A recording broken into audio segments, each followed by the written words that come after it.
Harka fuune kabajamtoota daawwattoota guddaa showuu daawwachaa akka jirtan yaada isin nuuf laattan irraa barree jira. Maarree guddaa showuu torbanitti yeroo tokko kan darbu. Arras sagantaa isin bashannansiisaa isin barsiisa jedhamu qabannee isiniif dhiyaannee jira. Amma xumura qophii keenyaatti nu faana tura. Qopheessan sagantichaa Anambisaan Gashaati.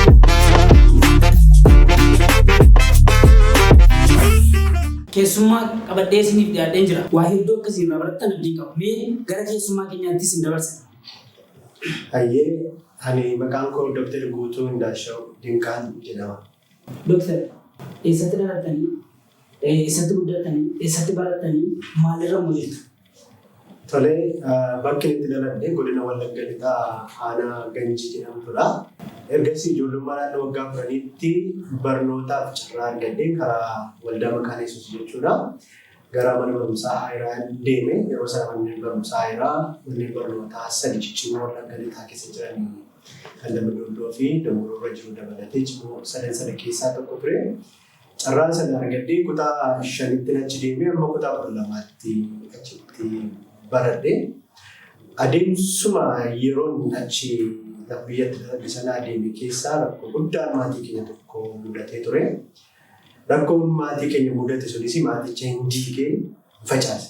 Kanaaf akka obbolaatti obbolaa waliin dhalanne gara nama 8 nuti dafee arguu hin dandeenye yookaan immoo isaaniin argachuuf iyyuu bakka tokko gara sakaaniitti umurii naannoo waggaa 12-13tti sa'aatii 12 isaa oliif yeroo itti qofaa koo utuun homaa hin nyaatin jooraa ture jira.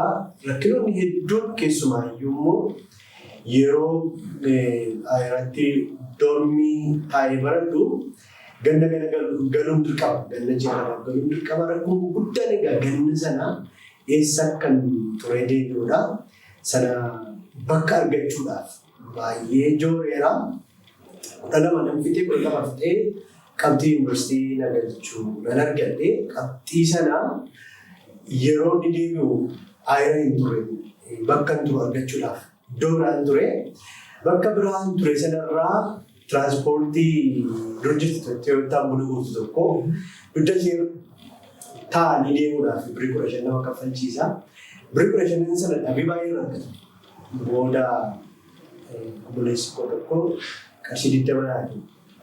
Qarshii 20 naa kennee qarshii 20 kanaan 15 kaffalee 5 akka kootti haftee dhaqee qabxii sana gaafa ilaaluun akkuma eegi darbeera. Garuu ittaansee yuunivarsiitii deemuudhaaf immoo hin qophoofte dirqama. Yeroo qophooftu kana keessatti baasiiwwan si barbaada. Achii gara Finfinnee deemuun jira. Yeroo sana Finfinnee deemanii gaazexaa eeggachuu wanta jedhamu tokko jira. Maqaan kee yuunivarsiitota irratti gaazexaa irratti ba'aa. Achi turuu si gaafata. Nama bira turuu beeku maaliif beeku? Irratti yuunivarsiitii Finfinnee muraasa diskiilee malee achitti rakkinni guddaan deebi'ee dhufe. Yeroo mangali bara 992 baaleeti.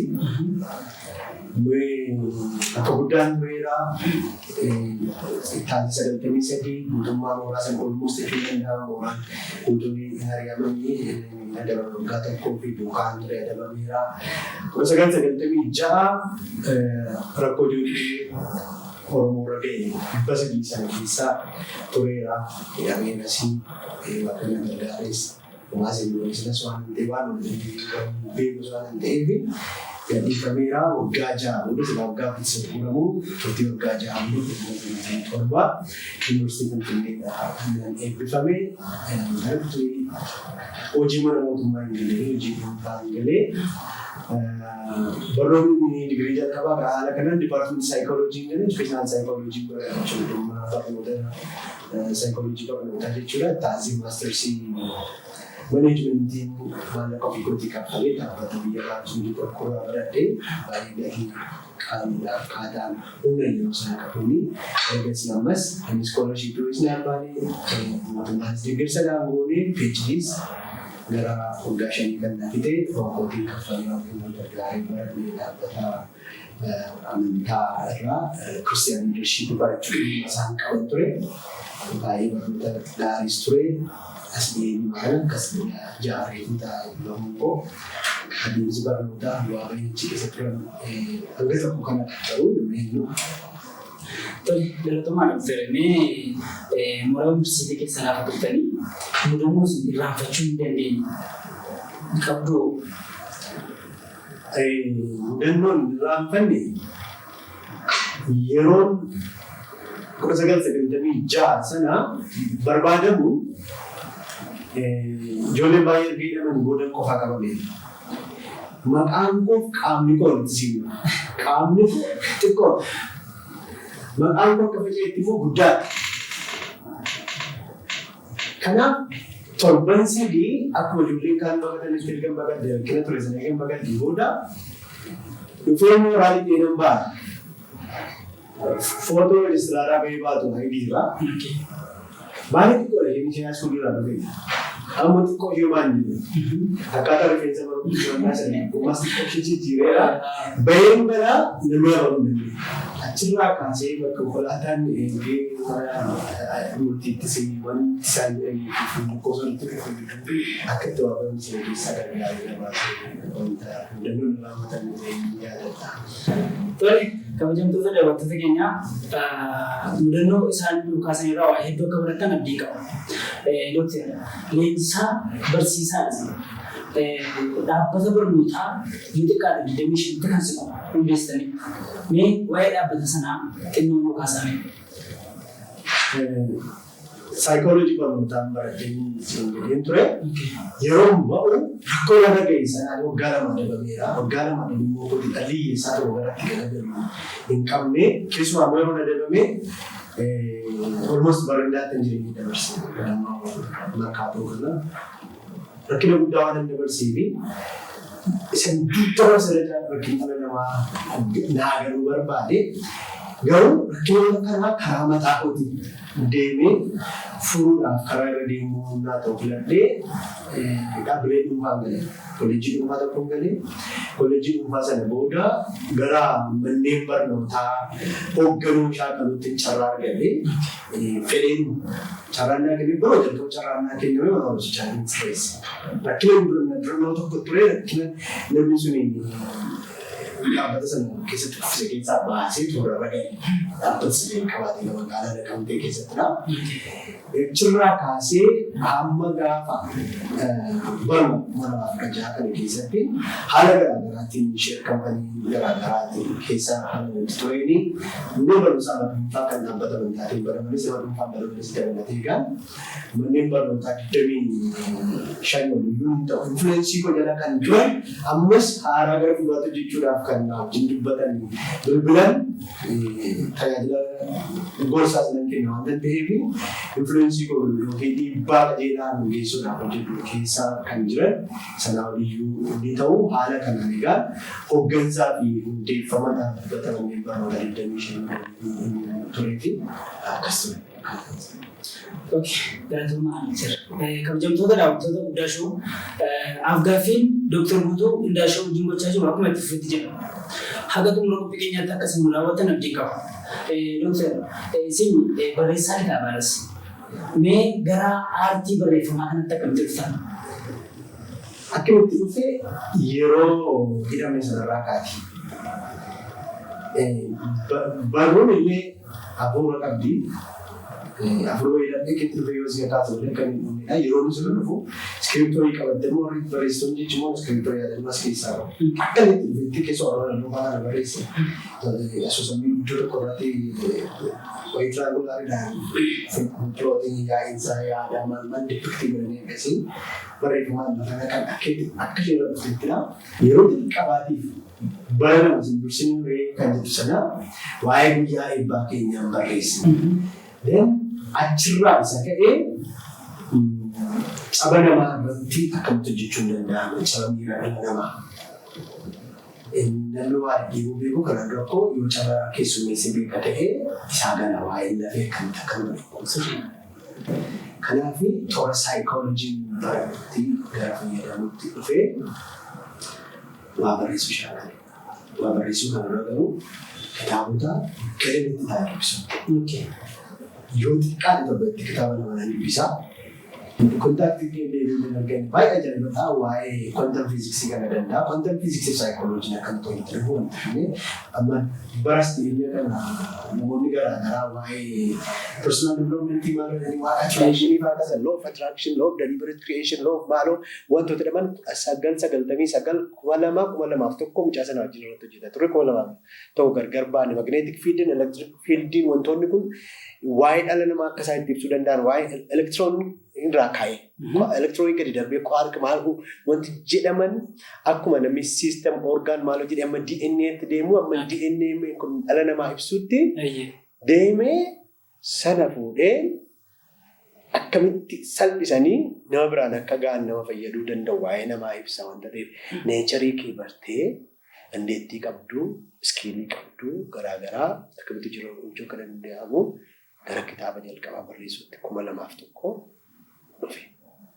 Kitaabni suni achirratti yeroo sana barreeffamte namni garaagaraan dubbisee yaada kenne sababii maallaqa dhabuutiin 2005 qaanqee haleeluu malu jedhamti gabaatti baate akkaataa waamicha dachirra barbaadamne baay'ee hin taane yeroo sana gara afuraatti akkan caalu yaadoo waaqayyoo ta'e jedhee hubadha.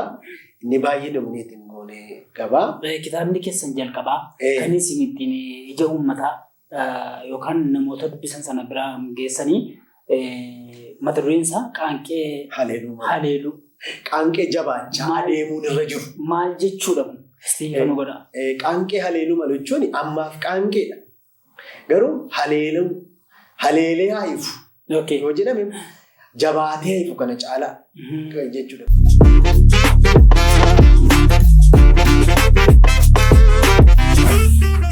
Turtii Afgaaffii Dr. Guutuu Jingochaa jirurraa waa hedduu akkasiin baratan shakkii tokko hin qabu.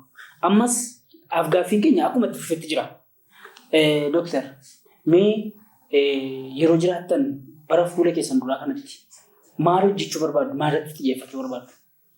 Tole, egaan inni tokkoffaan naannoo barnootaaf leenjiitti wantoota kanaan wal qabatan qorannoo irraa fiddee barnoota sappoortii gochuudhaaf karaa leenjii jechuudha wanta nuti jechuudha yaadudha. Inni lammaffaan hojiidha. Akkuma nama jedhee namni sammuu qofatu hin ta'in harki isaa hiikamuu qaba. Wanti inni sammuu irraa qabu dhufee harka isaa hiikuu qaba. Wanti inni barnoota sadarkaa tokkoffaatti barannu sadarkaa lammaffaatti barannu isaanan hawaasa keessatti wanti nuyi barannu. Amma hoolaa qaluudhaaf yuunivarsiitii qabdu hin jiru. Kolleejjiin isaas hin jiru. Gogaa irraa baasuu maal gochuu ani hin beeku fakkeenya. Kan beekan jiru maallaqan keessumaa guyyaa ayyaanatti deemnu kanaa garaagaraa guyyaa guutuu namni amala qabu yoo mana meeqa dhaqee birrii baay'ee hojjetachuu danda'a. Isaan akkasii hawaasa keessa beekumsoonni jiran gara harka namaa hiikanii hojii nama hojjechiisuu danda'an waan baay'een jiraachuu danda'u. Isaaniin qorachuun gara hojiitti fiduun barbaachisaadha. Kanaaf xiyyeeffannoon tokko namni akkamitti hojii dhabdummaarraa gara hojii argachuutti dhufaa kallattii kanaan. Isa kana qofa miti. Miindaadhaan kan jiraatu immoo lubboof keessatti eeguuf qofa akka ta'e hin beekan hundinuu. Akkuma isa guluukoosii namatti qaqqabuudha jedhamtu sana lubboof keessatti eeguudhaaf sodaa guddaadhaan akka jiraattu hin beekama. Miindaan maallaqa birrii meeqaamoo mana isin ijaarrachiisu lafa isin bitachiisu lafa amma. Anamma mana ijaarrachuus dhiisii haala namarra jiru. Maalis dhiisii balbala namoonni baay'een sibiilaan hojjetan iyyuu bituu hin danda'u. Maaliif jennaan miindaarraan ture waggoota 19 miindaarra waan tureef. So tiraanzishinii yookiin ce'umsa miindaarraa akkamitti isas keessaa fuunee harkaan waa hojjechuu dandeenya warra miindaan bulu immoo jedhu hojii banaa irratti hojjetamuu danda'a waan ta'eef tokko irratti hojjechuu nan barbaadaa kan jedhee. Den kana wajjin wal qabate sadaffaa irratti kalaqa. Kalaqa jechuun waan duraan hin turre, adeemsa duraan hin turre, meeshaa duraan hin turre tokko gaabbii sitti mul'atee hawaasaaf akka argamu gochuu jechuudha. Wayii miidhagina isaa dabaltaa, wayii akkanitti qabiyyee isaa dabaltaa, wayii immoo waan tokko isaa dabaltee waan duraan jiru namatti mul'iftaa namni kun hin barbaachisa siin jedha jechuudha. Inni ol adeemtota irratti, yuunivarsiitii kan galleessi irratti, yuunivarsiitii kan hin galleessiifis akkamitti adrees gochuun danda'ama kan jedhu pirinsiploota kanaa wajjin wal qabatan kanan sila kaase istiraateejiidhaan maayindiseetiin kanaa akkamitti dhaloota keessa akka kaa'amu irratti baay'een cicha jechuu barbaada. Arfaffaa irratti hooggansa keessumaa hooggansa kanan xiyyeeffachuu barbaaduu fi dhaabbataan yaaduun gaarii dhuunfaan utuu hin ta'in fakkeenyaaf amma miidiyaa kan kee kana dhaabbata gootee caasaatti gootee dipaartimentii garaagaraatiin akka hojjetoonni si jala galanii hojjetan hojjetoonni kun immoo cichanii hojjetanii cabsanii gabaa keessa galanii ageetti argatu daawwannaa hojii argatu godhanii si tumsanii waliin guddatan sadarkaa dhaabbataatti ta'uudhaafi siinii hooggansa barbaada si jala kan jiranii iskiilii fi nooleejii hooggansaa barbaada. Kanaaf dhaabbata akkamitti dhaabu? Mul'atti dhaabbata akkamitti lafa kaa'ama? Ergamni isaa wanti garaagaraa akkamitti akka dhaabbata dhaaban? Dhaabbata dhaabanii akkamitti akka hoogganan? Dhaabee waan hin beekuuf. Dhaabee hoogganee waan hin beekuuf saayinsiin isaa barachuun PhD kooti liidarshiippiidha. Inni rakkina miti abbaa fedhe barata abbaa fedhe afaan hin lallaba. Piraaktikalii garuu lafa buusuun waan biraati. Kanaaf piraaktikalii garuu dhaabbattoonni akkamitti dhaabbatu akkamitti immoo hoogganamanii milkaanatti geeffamu kan jiru point of focus tokkodha. Shanaffaa irratti kan kaasuu barbaadu dhimma afuraati. Waamicha afuraa qaban. Ani kiristiyaanaa peentee litiraalii peentee jedhamu jechuudha. Gama kanaan waamicha waan hin qabuu fi achi keessa rakkinoonni hedduun jiru. Rakkinoonni akka amantii keessa jiran immoo bakka biraan jiran. Ganuu hin dandeenyu jireenya keenya yeroo inni itti hoogganutu jira waanta ta'eef. Karaa sirrii hin dhufne taana. Wangeelaawwan tokko karaa wangeela lallabuudhaan malu bu'aa isaarraa utuu hin ka'in wangeelichumaaf jecha aarsaaf godhee achirraa akkasumatti barsiifamee kolleejjii masaarraa hin dhufne taanaan hojii wangeelaa galma gahuu hin danda'u. Namni saba guddaatu waldaa keessa immoo ta'a. Namni kun kan inni fuuldura dhaqee dhaabatu influensii godhama. Daa'imarraa kaasee. Kanaaf rakkinoonni achi keessa jiran akkamitti fooyya'u kan jedhu madda isaarraa rakkinoota achi hin qabnu furuudhaa fi waaqayyo yeroo naa kennee nama naa kennee risoorsii naa laannaa wanti hojjechuudhaaf namootuma wajjin iyyuu dubbachuu jalqabiyyuu jiru. Egaa isaan kanneeniin ala silallee kaameraan alatti sii kaasaan ture. Rakkoowwan hawaasa keenya keessa jiran karaa domestic knowledge beekumsa naannoo keessa jiranii furuu keessaa tokko dhimma qoricha fa'aa adda addaa yaalii adda addaa namaa kennuuti. Kanan sii kaasuu barbaadu dubaayittis kaasaa jiru yeroo tokko ilkaan na dhukkuba.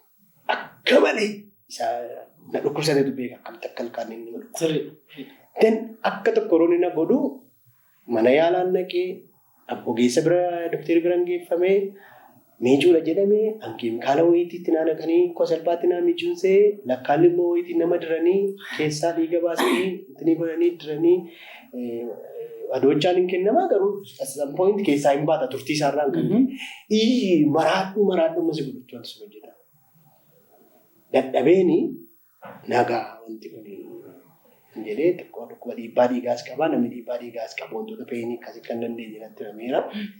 Naan ba'eechi jala meeshaa sana jalaa ba'een to'annatti ooriyamu ba'een nan gale.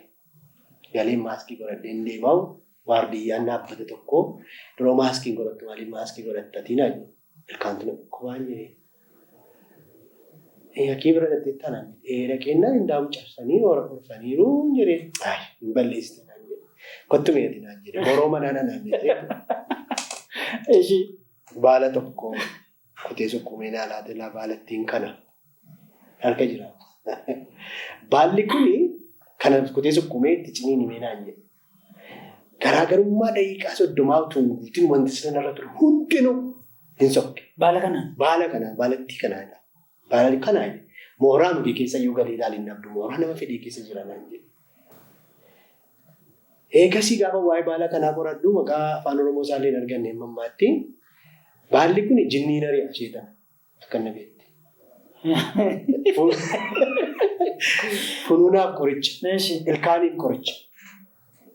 Ilkaan kana garuu qorichi meeqa liqimsite haala hin dandeenye. Ergasii amma namaa kutee nan kenna gibbii keessa jira namaa kutee nan kenna namichi ni hin fayyadu. Kanuma miti hedduu jiru gaasaan.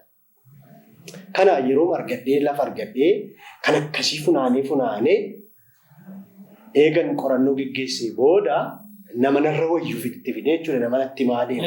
Qoricha sababideef. Eeka maaliif qorichoonni karaa faarmaasiitikalii kana dhufanii garaacha liqimsitaa mataasi dhukkuba. Mataasi liqimsitaa ispiriinii garaacha si dhukkuba. side effect contraindication maal isaan jedhanii garaagaraa jira.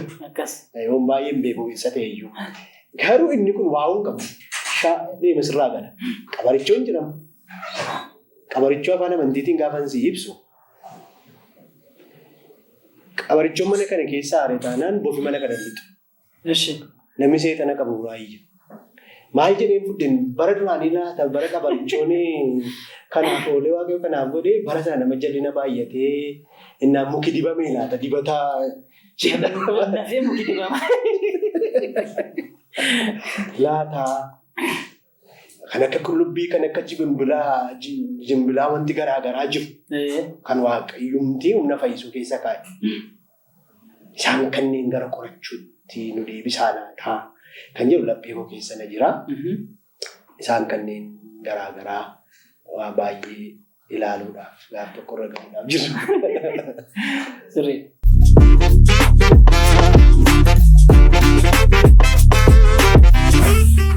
Tole Dooktar, saayitii keessan qaalii gootanii as istiidiyoo keenyatti argamtanii af-gaaffii anaa wajjin gootaniif galatoomaa isiniin jecha mee dhumarratti dhaamsa saba bal'aa kanaaf qabdan dargaggootaafis haa ta'u dhaamsa walumaa galatti dimshaashumaan dhaamsa qabdan dabarsaatii namoota galateeffachuu barbaaddanis carraa kanaanii akka galateeffattan barbaada.